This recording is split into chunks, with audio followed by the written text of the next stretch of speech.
Assalamualaikum warahmatullahi wabarakatuh. Salam sejahtera untuk kita semua. Shalom, Om Swastiastu, Namo Buddhaya, salam kebajikan.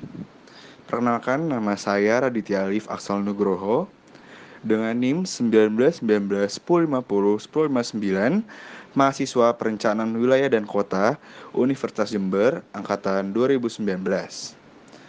Dalam video ini saya akan membahas mengenai perubahan bentuk lahan terhadap perencanaan tata ruang melalui engineering, geological mapping, studi kasus kawasan, DAS Citarum Hulu. Di sini terdapat 4 agenda yang akan saya bahas, yaitu yang pertama, 1. Teori, yang kedua, studi kasus, yang ketiga, pengaruh dengan perencanaan tata ruang, dan yang keempat, kaitan kebijakan. Lahan merupakan bentang alam dari bumi yang dapat mengalami perubahan seiring berjalannya waktu. Kategori lahan terdiri dari lapisan kerak bumi, yaitu bagian kerak bumi yang paling sering mengalami kontak fisik atau perubahan yang diakibatkan baik oleh alam maupun buatan adalah topsoil atau lapisan tanah atas. Topsoil atau tanah yang berada di lapisan atas bumi adalah bagian tanah yang sering mengalami perubahan baik karena kejadian alamiah maupun akibat aktivitas manusia. Perubahan-perubahan yang terjadi pada tanah ini terbagi menjadi 3 jenis perubahan, yaitu geomorfologi, geohidrologi, dan geodinamika. Dalam tinjauan keilmuan geologi dan geografi, terdapat banyak konsep yang mengusung definisi dari 3 perubahan tanah tersebut. Geomorfologi. Geomorfologi merupakan studi yang mempelajari bentuk lahan dan proses yang mempengaruhinya serta menyelidiki hubungan timbal balik antara bentuk lahan dan proses-proses itu dalam susunan keruangan. Proses geomorfologi adalah perubahan baik secara fisik maupun kimiawi yang mengakibatkan modifikasi permukaan bumi. Proses geomorfologi dibedakan menjadi 2, yaitu proses eksogen atau tenaga asal luar bumi yang umumnya sebagai perusak, di mana lahan-lahan yang mengalami proses tersebut akan kondisi fisiknya akan terpengaruhi, dan juga sosial ekonomi masyarakat sekitar juga akan terganggu. Bisa dilihat di bawah ini dijelaskan bahwa sumber eksogen dibagi menjadi 2, yaitu yang pertama dari angin dan air gletser, dan yang kedua dari intervensi manusia.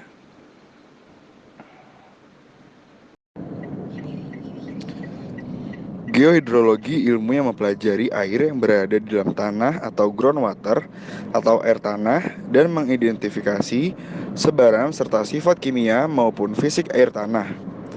Air tanah adalah air yang berasal dari air hujan yang tersimpan pada rongga-rongga atau porosity atau intensitas batuan atau tanah pada rongga jenuh yang bergerak. Geohidrologi erat kaitannya dengan siklus air atau sistem aliran air tanah, sehingga air yang diamati bisa berupa air permukaan juga. Geodinamika adalah cabang ilmu geofisika yang menjelaskan mengenai dinamika bumi. Ilmu matematika, fisika, dan kimia digunakan dalam geodinamika berguna untuk memahami arus konveksi yang ada di mantel bumi yang berperan dalam pergerakan lempeng yang ada di bumi. Pergerakan ini akan mengubah bentuk bumi baik dari dalam maupun dari permukaan bumi. Biasanya, pergerakan lempeng akan disertai dengan gejala-gejala alam lain di permukaan bumi. Contohnya gempa bumi, gunung meletus, pembentukan palung, tsunami, dan juga lain-lain, yang secara tidak langsung akan mempengaruhi bentuk bentang alam permukaan bumi. Perubahan bentang alam kian waktunya akan mempengaruhi perencanaan tata ruang. Perencanaan tata ruang yang biasanya terkemas dalam kebijakan tata ruang dengan jangka waktu pelaksanaan 20 tahun. Oleh karenanya, guna mencapai kerelevansian kebijakan dengan kondisi lahan yang ada, perlu pertinjauan perubahan bentuk lahan tiap tahunnya, salah satunya melalui pengendaraan jarak jauh time-lapse Google Earth. Penggunaan lahan kawasan DAS Citarum Hulu. Secara morfologi, daerah aliran sungai terbagi ke dalam 3 bagian, yaitu hulu, tengah, dan hilir. DAS Hulu dicirikan sebagai daerah konservasi, kerapatan drainase tinggi didominasi permukaan kemiringan lereng lebih dari 15%. DAS bagian tengah dan hilir dicirikan sebagai wilayah pemanfaatan sumber daya air. Salah satu cara untuk menilai kondisi hidrologi suatu DAS adalah dengan memperhatikan respon hidrologi hulu DAS.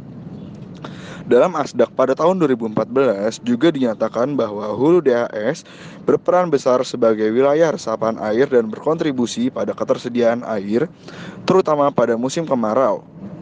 DAS Citarum merupakan salah satu DAS prioritas karena permasalahan lahan kritis, banjir, erosi, dan sedimentasi yang terus meningkat setiap tahunnya.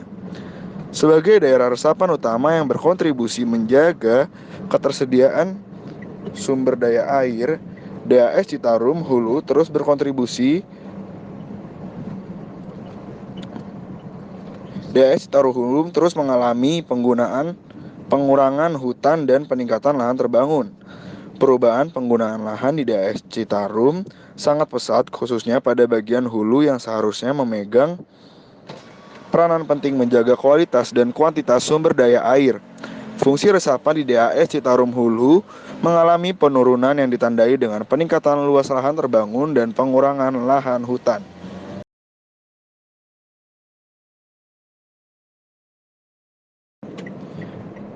Dapat diketahui bahwa kawasan DAS Citarum Hulu memiliki perubahan penggunaan yang fluktuatif di setiap tahunnya, yang mulanya berupa semak belukar dapat berubah menjadi kawasan pusat perekonomian dan sentra industri yang ditunjukkan oleh terbangunnya pabrik-pabrik.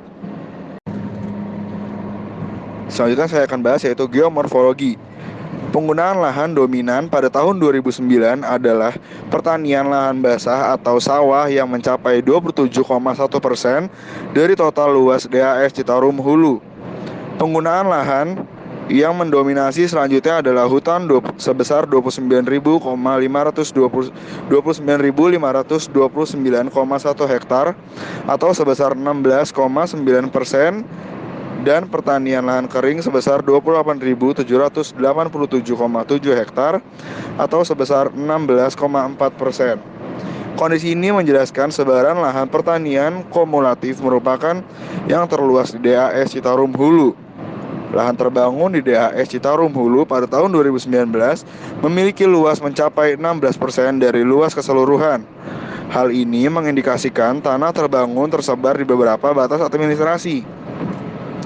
Area terbangun terpusat pada wilayah Kota Bandung, dan hal ini mendorong peningkatan kebutuhan lahan dan pengembangan wilayah sekitar menjadi lebih tinggi. Jenis penggunaan lahan hutan tersebar di sekeliling batas DAS Citarum Hulu yang dicirikan atas daerah pegunungan dan bukit dengan kemiringan lereng agak curam sebesar 15,25% hingga sangat curam, yaitu di atas 40%. Kondisi DAS Citarum Hulu pada tahun 2018 terjadi peningkatan luas lahan terbangun dengan perubahan, yaitu bertambahnya 39,7% dari kondisi pada tahun 2009. Perubahan yang paling pesat terjadi pada bagian wilayah yang berdekatan dengan Kota Bandung serta wilayah dengan slope datar sebesar 0,8%. Perubahan lahan terbangun yang meningkat terdiri atas pembangunan permukiman, industri jalan, dan fasilitasnya.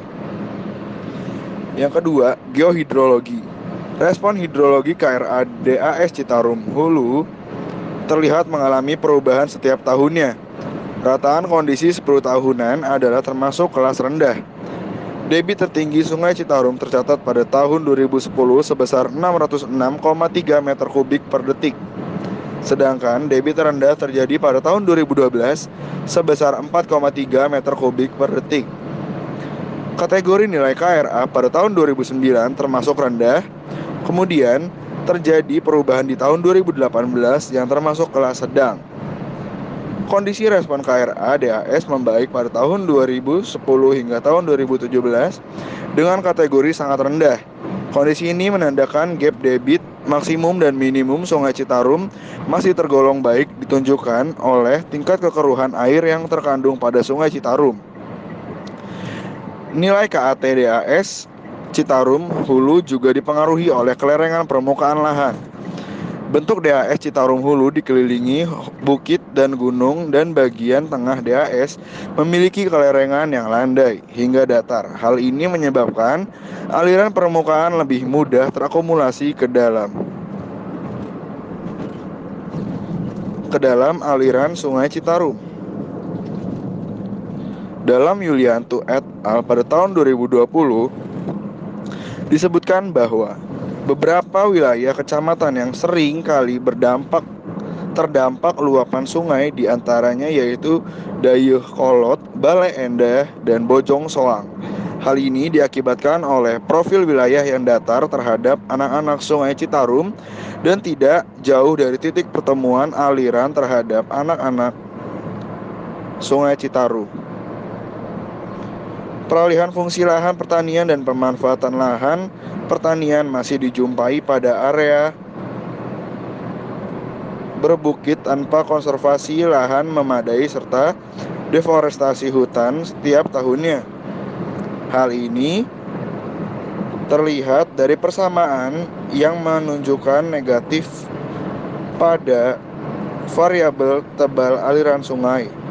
Menurut Auliani, pada tahun 2020, praktek konservasi tanah dan air yang melibatkan pelaku usaha pertanian mampu mencegah lahan terdegradasi dan akan terus berkelanjutan. Dari tinjauan di atas, dapat dilihat perbedaan tutupan lahan di kawasan DAS Citarum Hulu oleh adanya pembangunan kawasan permukiman dan kawasan industri. Peralihan tutupan lahan yang semula merupakan kawasan hijau menjadi kawasan terbangun ini memberikan dampak negatif, yaitu kurangnya kawasan resapan di sekitar DAS ketika air Sungai Citarum volumenya bertambah. Dampak berkelanjutan yang diakibatkan berupa banjir di kawasan hulu maupun hilir Citarum. Oleh karenanya, diperlukan perencanaan tata ruang berupa revitalisasi kawasan sempadan sungai sesuai dengan perundangan yang telah diatur. Menurut tinjauan RT RW Kota Cimahi pada tahun 2013, Sungai Citarum termasuk dalam kawasan sungai dengan perlakuan sebagai berikut.